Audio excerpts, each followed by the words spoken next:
Bienvenidos al Poder de los Datos, un podcast que nace desde DataKnow en coproducción con Naranja Media, con el propósito de que hablemos y profundicemos acerca de ese universo llamado datos. Y ojo, porque aquí no queremos enfocarnos solamente en lo técnico o en lo teórico, y pues hacer un podcast para capacitar a científicos de datos. Ya hay otros espacios para volverse expertos. Aquí lo que queremos es centrarnos en las historias, en los pensamientos, las opiniones, las reflexiones, las ideas y las perspectivas alrededor de la gente que toma decisiones a través de los datos en los negocios. Y cómo a través de eso podemos encontrar perspectivas bien diferentes para seguir tomando mejores decisiones desde cualquier área en sus negocios. Yo soy Manuel Torres y junto a Carlos Murillo, quien estará de frente entrevistando a cada uno de nuestros invitados, pues estaremos explorando esos pensamientos, esas metodologías y esas prácticas más importantes de grandes expertos, profesionales y amigos de la casa. Entonces, pues empecemos. Bueno, hola a todos, bienvenidos a este podcast El Poder de los Datos, un podcast que nace desde DataKnow. DataKnow tenemos un propósito que es democratizar la analítica de datos e inteligencia artificial, y parte de ayudar a democratizar es también a través de enseñar, de educar, y por eso traemos líderes de la región para que nos hablen en términos de datos. Y en esta oportunidad contamos con un invitado muy especial. Hoy estamos con Andrés Jiménez, director de cuentas corporativas y pymes para la región Andino Sur de Microsoft. Para nosotros es un placer y un honor poder contar como invitado. Gracias, Andrés, por aceptar esta invitación. Claro que sí, pues Carlos, un placer estar acá, un placer estar en este podcast, El Poder de los Datos. Me encanta que podamos encontrar este tipo de podcast en las plataformas.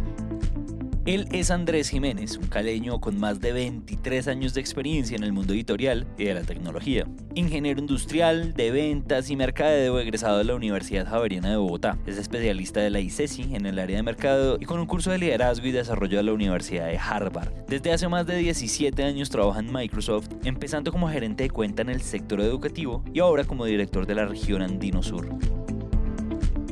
Para que vayamos como iniciando en este tema del mundo de lo que queremos hablar en términos de datos, hoy estamos en un mundo que anda a una velocidad pues impresionante. Entonces, ¿cómo logra uno poder tomar decisiones con datos, pero también ser ágil, ser rápido en la toma de decisiones? ¿Qué le podemos decir a esas personas que nos están escuchando que dicen, oiga, yo quiero aprovechar mis datos, pero es que eso tal vez son proyectos gigantescos? ¿Qué le podemos decir a esas personas que se pueden lograr, ¿cierto? Y seguir aprovechándolos, pero también tener agilidad en lograr esos resultados. Carlos, yo te digo que hoy pensar en el mundo en el que estamos, pensar en el mundo tan cambiante, volátil, incierto, y no tener una estrategia de datos, un gobierno de datos y sobre todo una toma de decisiones en datos, hoy por hoy. Y vengo de un recorrido en estos 150 días por los 6 países de la región y me he dado cuenta de que está todo por hacer en las compañías. Todavía vivimos en compañías que quieren tomar decisiones y que cuando se sientan las juntas directivas todavía no se sabe quién es la fuente de la verdad. El comercial llega con unos datos, el financiero llega con otros, el de producción llega con otros, y las reuniones se van minutos, horas, semanas, conciliando quién tiene la razón.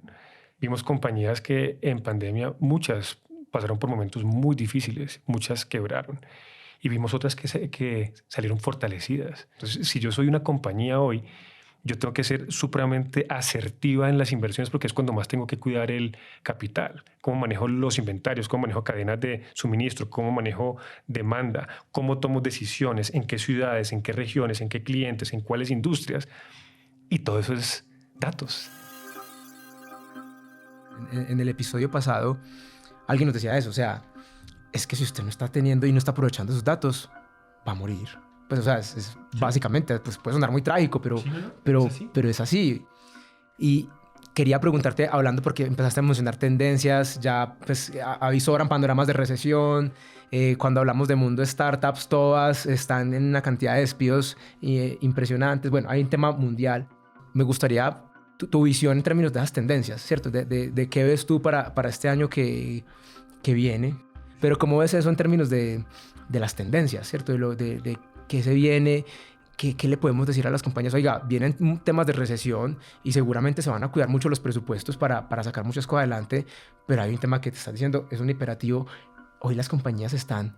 ¿Cómo sientes que hoy estamos en este nivel de adopción en la región en términos de estas tecnologías y en términos también de tendencias de lo que se viene? Claro que sí, Carlos, y toca leer muy bien el contexto con lo que mencionabas de, pues hemos visto como grandes compañías de tecnología hay despidos masivos, pero nos toca poner en contexto también el por qué. Las compañías de tecnología durante la pandemia tuvimos que crecer a unos ritmos locos, ¿sí? O sea, fueron unos crecimientos impresionantes porque en la pandemia se logró hacer una transformación digital que nos hubiera tomado 10 años más. Pasó en un año y en 2 años se consolidó, pero pudimos avanzar muchísimo. Entonces, las compañías de tecnología tuvieron que contratar cantidad de personas. Las nóminas crecieron de una forma bien importante. Para que se hagan una idea de esto, según el Global Innovation Index del año 2020, Colombia ocupó el 5º lugar en Latinoamérica como el país más innovador y con un ecosistema de emprendimiento gigantesco y sostenible. También, según el Global Competitiveness Index para el 2020, Colombia ocupó el 4º lugar en Latinoamérica como país que adopta nuevas tecnologías, tamaños de mercado, sistemas financieros, infraestructuras y capacidades para la innovación. Y para cerrar con los datos, pues para el año 2021, en Colombia ya existían más de 1.100 startups en más de 26 sectores económicos. El fortalecimiento de nuestro país ha sido exponencial, sobre todo en uno de esos momentos más álgidos y difíciles para el mundo. Ahora, ¿qué está pasando? Se está normalizando ya no hubo ese pico y las compañías tienen que operar de acuerdo a leyes de oferta y demanda. Entonces, lo que está pasando es una optimización y una corrección. La palabra indicada es una corrección de sizing de acuerdo al mercado que tenemos hoy, a las oportunidades que tenemos hoy, pero sigue siendo, si uno mira el número de personas que tienen las compañías de tecnología comparado con hace 2 años, sigue siendo muchísimo más grande. Cuando uno mira noticias, uno dice, Dios mío, o sea, que temas energéticos en Europa, inflación en Estados Unidos, se habla de recesión, pero cuando uno mira los indicadores y las oportunidades que hay, y cuando uno mira los informes de gestión de las empresas más importantes con las que me he sentado, todas están creciendo. Entonces toca ser muy hábil y por eso los datos son importantísimos. Si yo me dejo llevar solamente por el pánico que pueda haber y muchas veces todas las noticias y lo que pasa empieza a algo que no está pasando se hace realidad por lo que genera en la gente, porque todo el mundo empieza a gastar menos. Entonces se frena el consumo. O sea, son temas que muchas veces ocurren más por miedo. Es una realidad. Pero, por ejemplo, en América Latina el impacto que tenemos hoy no pasa la misma, o sea, no estamos teniendo una crisis energética en el invierno como la que está viviendo Europa. Entonces son contextos diferentes. Y si vemos en datos América Latina, y te hablo por temas internos, en Microsoft, América Latina quedó como la región que más creció en el mundo y que más se transformó. Y Colombia, en ese momento que no éramos Andino Sur, ganó como la mejor subsidiaria mediana en el mundo. Son datos. ¿Qué sí ha impactado mucho? La devaluación. Ya hablo particularmente de Colombia. Sí ha impactado mucho porque es una realidad que hemos tenido una devaluación de casi el 23-24% en un país que últimamente se ha vuelto más importador que exportador. Impacta. ¿Qué pasa con esto? Son las medidas que se deben tomar. Varias cosas. Uno, no solo en Colombia, en el mundo estamos en algo que se llama do more with less. ¿Cómo hago más con menos? Y yo para saber en dónde reduzco y hacer más con menos, no es que corto, es que soy más eficiente, soy más productivo. ¿Y yo cómo sé cómo ser más eficiente y más productivo? Con datos. Cuando hay abundancia, hay ineficiencias. Cuando el agua baja, yo comienzo a ver los problemas que ya tenía, que no son ni por la pandemia ni por la economía, son internos. Entonces, este momento es un llamado para las empresas para mirar hacia adentro. Revisar qué están haciendo bien, qué no están haciendo bien, quién es productivo, quién no, mirar el performance de los individuos, ver el coaching, cómo están mis procesos. Y todo eso es data. Siempre en un mercado que hay de evaluación, unos ganan, unos pierden. Entonces, ¿yo cómo tengo la data para saber a qué mercados están bollantes en este momento? Si uno mira industrias en este momento que están súper bollantes, todo lo que tiene que ver con el sector financiero, se están transformando porque están pasando a tener bancas digitales. El retail se transforma, todas las empresas de servicios, todos los exportadores. O sea, digo, para una persona que está en Colombia hoy, piensen en un escenario si yo logro un mercado externo dolarizado con costos en pesos, pues dígame si no es una gran oportunidad. Entonces, pero esa agilidad de tomar decisiones, si yo no tengo data, es tomar riesgos, pero son ya, porque una cosa es tomar riesgos con data, ¿cierto? Y una cosa es un salto al vacío solo con intuición. Y la combinación más bonita es datos con intuición, porque creo que esa es la mezcla más maravillosa que hay. Andrés, me gusta mucho lo que mencionas, el tema de datos e intuición, porque es algo que he escuchado y es, oiga, ¿cómo juega la intuición? Ese algo que es muy de nosotros, de los humanos, que nunca vamos a poder delegar en una máquina. Y ahí quiero mencionar dos cosas que yo creo que he mencionado en algunos episodios pasados sobre, digamos, que unas barreras que hay en términos de tecnología, donde la gente muchas veces dice, supongamos que tengo un algoritmo para predecir algo, me dice, es que yo como confío en lo que me está diciendo una máquina y ese va a ser mejor que yo en términos de intuición.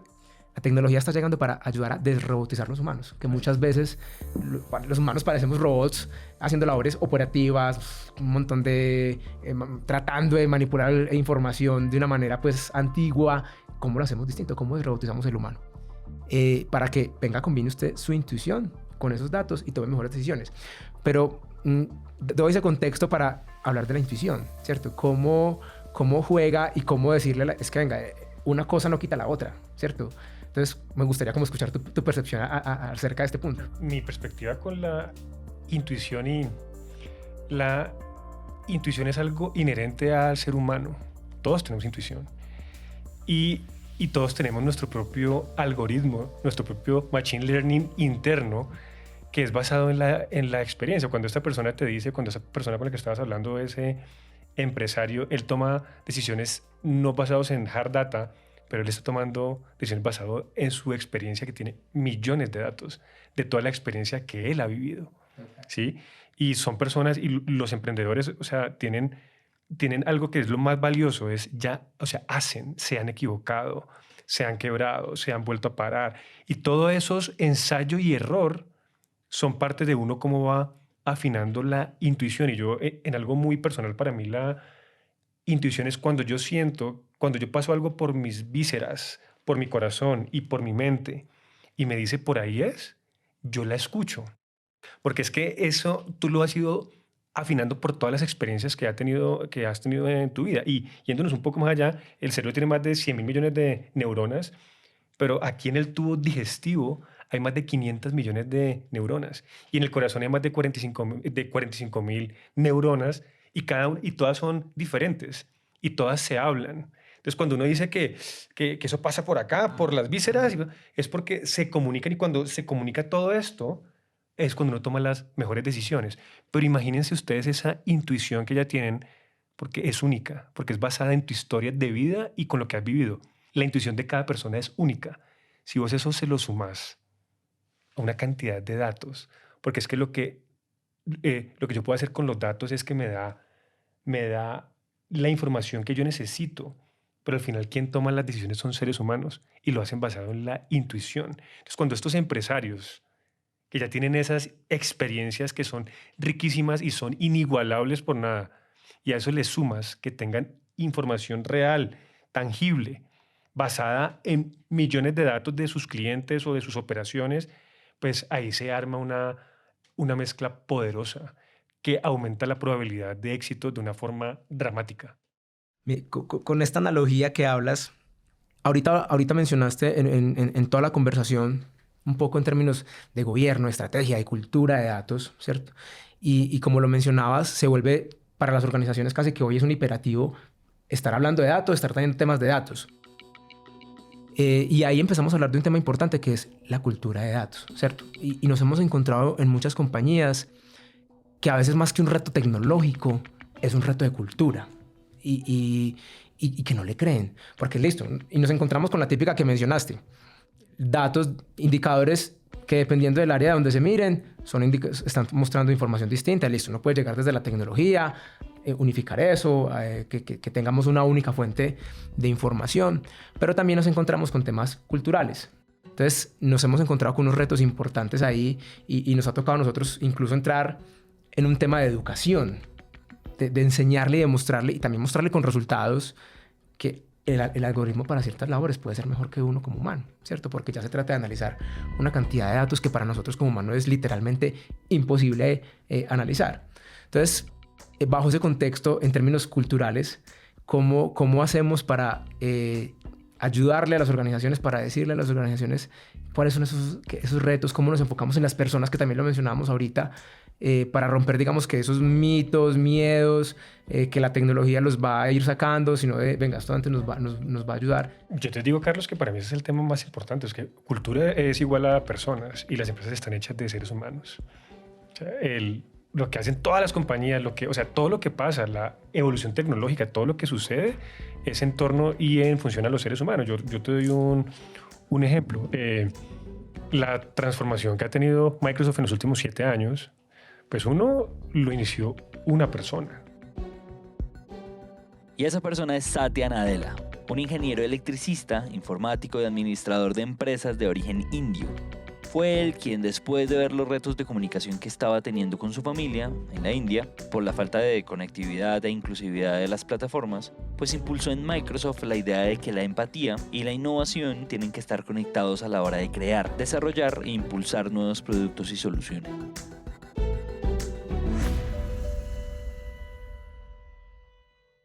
Entonces uno ahí, para mí, eso es de los... A mí eso me inspiró a ver cómo una persona realmente sí puede cambiar el mundo, ¿sí? Y Satya lo que hizo fue... o sea, la transformación que ha tenido Microsoft se basa en la visión y el propósito que tenía una persona que llevaba 20 años en la empresa, que nos conocía por dentro y nos movilizó, pero partió... Lo primero que trabajó Satya fue la transformación cultural de Microsoft. Y comenzó con algo que se llama el Growth Mindset. Y es esa ambición de aprender, de ser un aprendiz siempre, de ser curiosos, de no tener miedo a equivocarnos, de no tener miedo a ser juzgados, de no tener miedo a que tu valor depende de qué tanto sabes. Y ahí vuelve y juega el propósito. Cuando tuve la misión de Microsoft, que es empoderar a cada persona y a cada organización en el mundo a hacer más, y que tú eres exitoso en la medida que tus clientes son exitosos. Los primeros que tenemos que ser conscientes que la tecnología no vino para reemplazarnos, yo coincido con vos, vino para desrobotizarnos, porque hay cosas que hacen hoy los seres humanos que en verdad no están hechas para que lo hagan los seres humanos. Y te doy un ejemplo básico que hemos vivido las personas que hemos estado en ventas durante tantos años. Antes un buen gerente de ventas era el que era muy bueno haciendo forecast. Okay.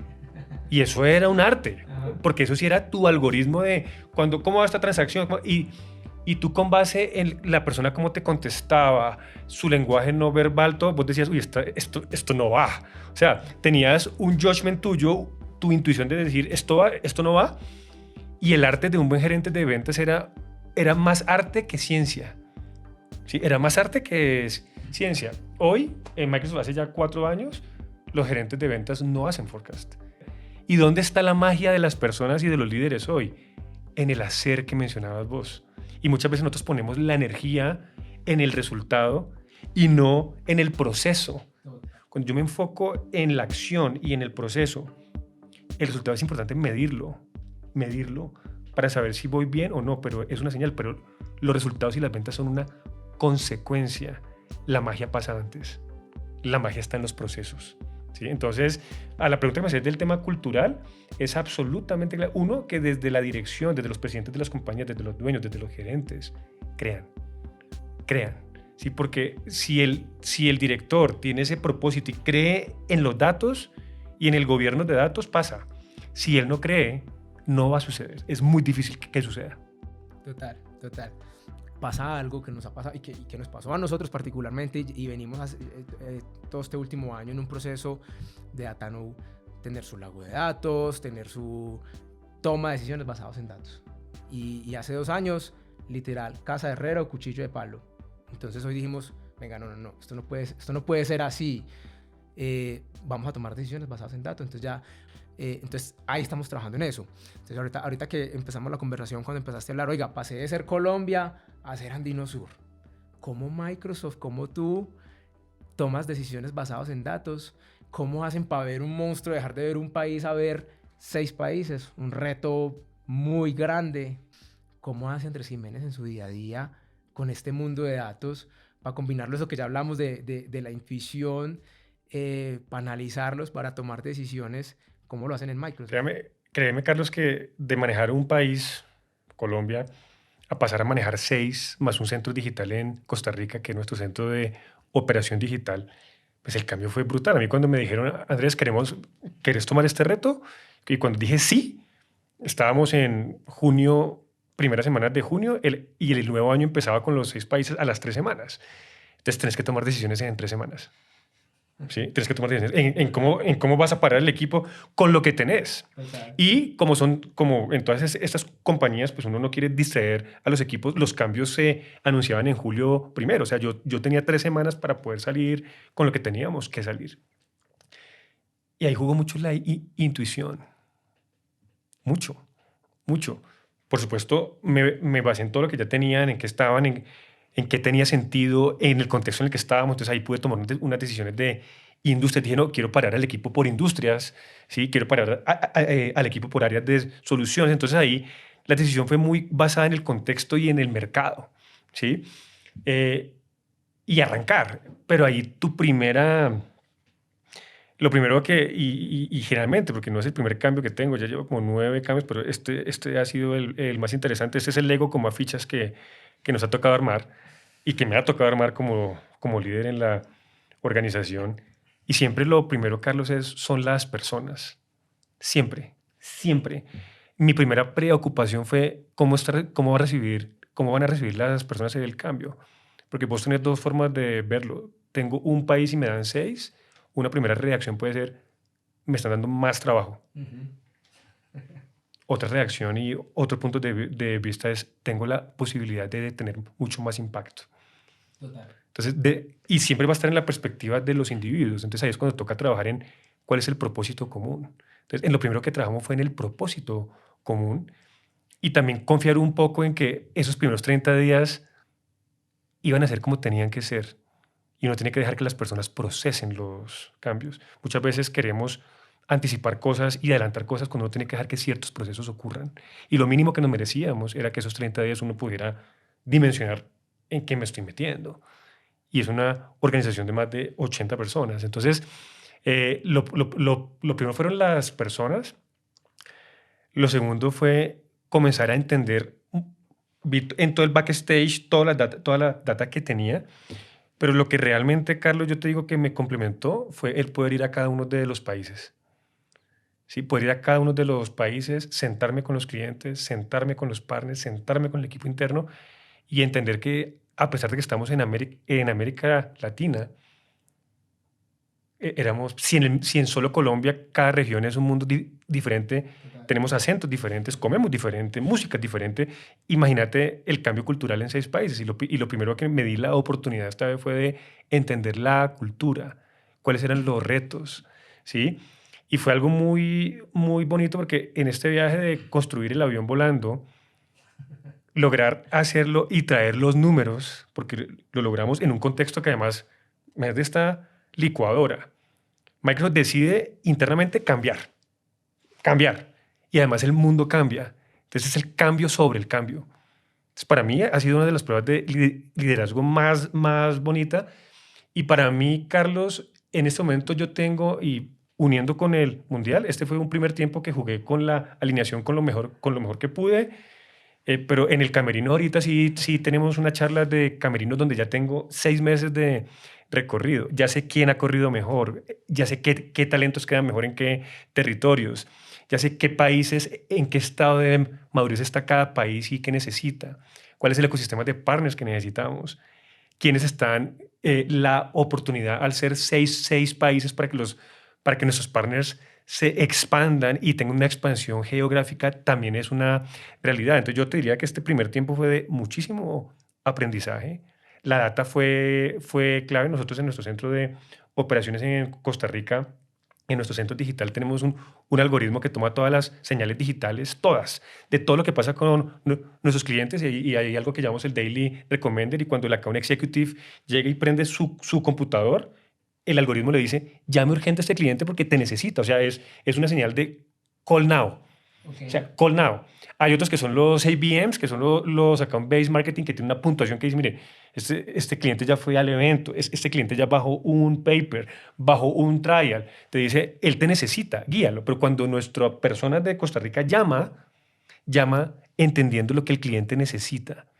¿Sí? Entonces, te digo que ha sido una mezcla de mucha data, una ingesta de data súper bonita, de creer en los procesos, de poner siempre primero a las personas, siempre.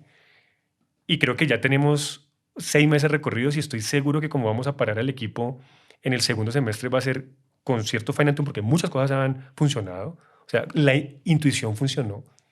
¿Sí? La data nos lo comprobó. Hemos podido hacer fine tune en el camino, pero también toca uno antes de optimizar, primero tiene que estandarizar y recorrer para darle también tiempo al tiempo, porque también muchas veces por querer hacer las cosas muy, muy rápido tomas decisiones anticipadas cuando te faltaba nada para que ya volara. Entonces yo te diría que es un tiempo prudente estos primeros 6 meses y el segundo semestre va a ser bien interesante. ¿Se han equivocado? Claro, pero muchísimo. O sea, nos hemos equivocado muchísimo. Hemos tenido meses, este segundo trimestre está mucho más duro, está muchísimo más difícil. Nos ha pegado la devaluación durísimo, entonces nos ha tocado ver con los clientes en verdad cómo reperfilamos, cómo consolidamos, o sea, pero nos ha llevado a estar súper cerca. Me he equivocado en mi estilo de liderazgo, cosas que me funcionaban con las personas en Colombia, en otros países no son bien vistas o algo que dices. Entonces, para mí ha sido un aprendizaje gigantesco que si nos hemos equivocado, todos los días. ¿Qué nota? Porque el hecho de que, hombre, estamos tomando decisiones con datos, mezclamos la intuición, no quiere decir que nos vamos a equivocar. Si algo tiene uno seguro, es que se va a equivocar. Es que se va a equivocar. Si algo tiene uno seguro, es que el plan va a cambiar. Carlos, los únicos que no se equivocan son las personas que no hacen nada. Qué buena esa reflexión. Entonces también decirles como que, oiga, tranquilo, ¿se va a equivocar? Sí, con toda seguridad se va a equivocar. El plan va a cambiar, con toda seguridad va a cambiar. Pero que esos errores, que esos cambios, hombre, aproveche los datos que usted hoy tiene para que, pues, que el error lo minimicemos y que el cambio tampoco nos coja pues como tan desprevenidos y podamos reaccionar con agilidad.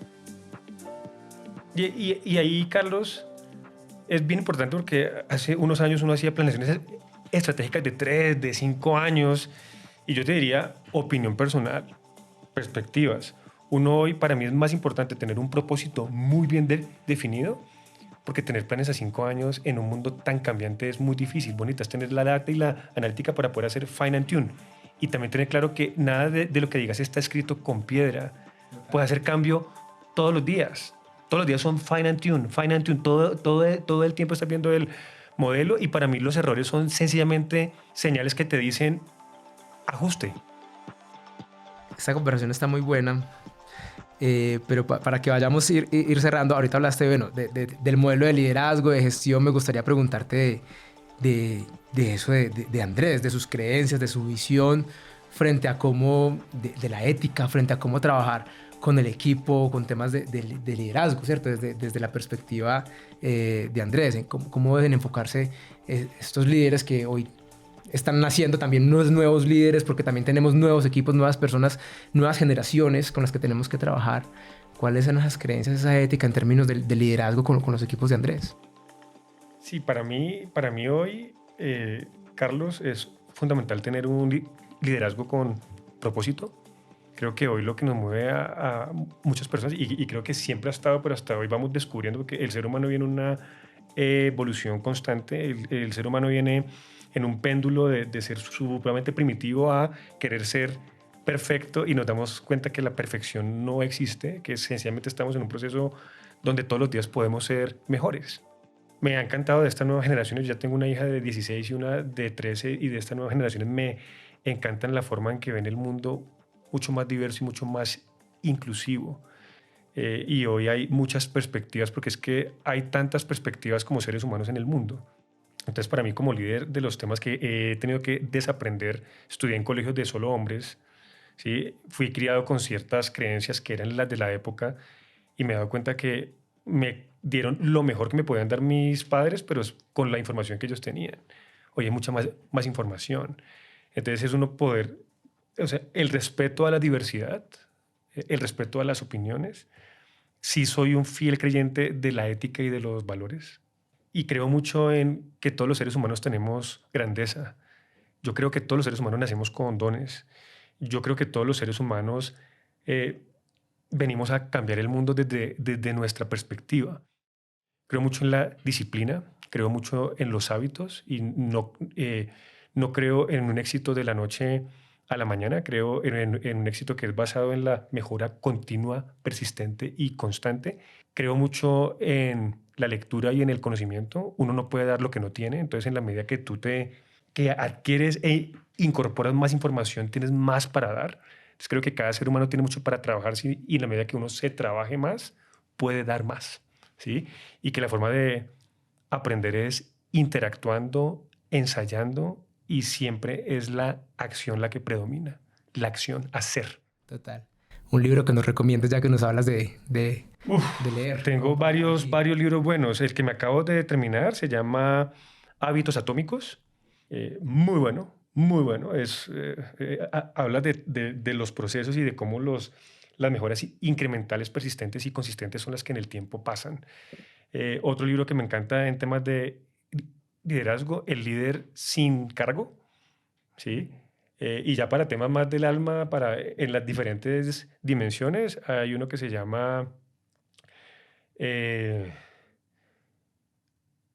ya te digo el nombre, es de Joan Garriga, que es Vivir en el alma. Ese libro ya es para cultivar el alma, o sea, es alimento para el alma. Súper, súper libro. Me encanta. Gracias por las recomendaciones. Yo me leí El líder que no tenía cargo. Hace unas semanas estuve reunido con todo el equipo viendo resultados, un poco de fin de año y les mencionaba ese libro de cómo el liderazgo no me lo da un cargo, ¿cierto? Y si me quitan el cargo, entonces acaba mi liderazgo, ¿cierto? Entonces yo les decía, todos tenemos que ir un poco pensando de esa forma, ¿cierto? No tenemos necesidad de que un cargo nos dé ese liderazgo. Entonces me encantan esas recomendaciones, Andrés. Ya estamos cerrando. Me gustaría tu reflexión final para las personas que nos están escuchando acerca de este mundo de datos, de tomar decisiones, para los que habrán algunos que ya van avanzados en esta toma de decisiones con datos, habrán otros que están iniciando, pero en general tu reflexión para las personas que nos están escuchando.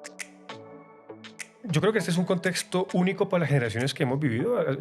Hacía más de 100 años una generación que no pasaba por una pandemia. Nosotros estamos pasando por una pandemia. Yo lo que les diría es que el entorno que estamos viviendo es para crear grandes personas y grandes líderes. Yo invitaría a las personas a ser la persona que quieren ser. ¿Y quién es la persona que quieren ser en momentos de adversidad? ¿Quién es el líder que quieren ser? ¿Quieren ser un líder estresado? ¿Quieren ser un líder que frente a los problemas con el equipo están poco empáticos? ¿O quieren ser un líder que sabe lo que está pasando y hay cosas que no controlamos y cómo voy a reaccionar ante lo que está pasando? ¿Qué está en mi control y qué no está en mi control?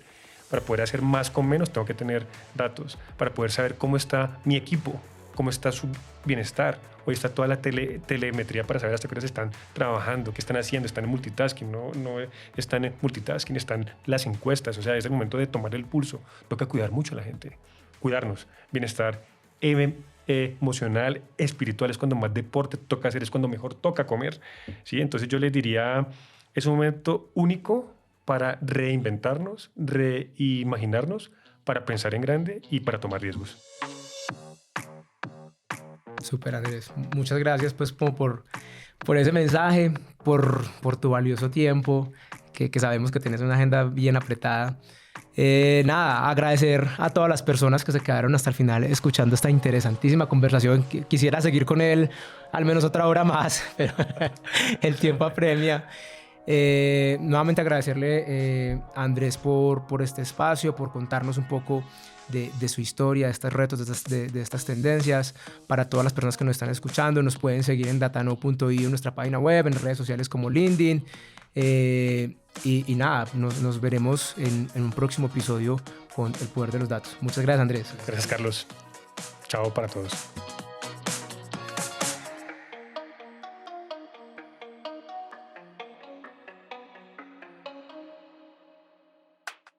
Producido por Naranja Media. Naranja Media.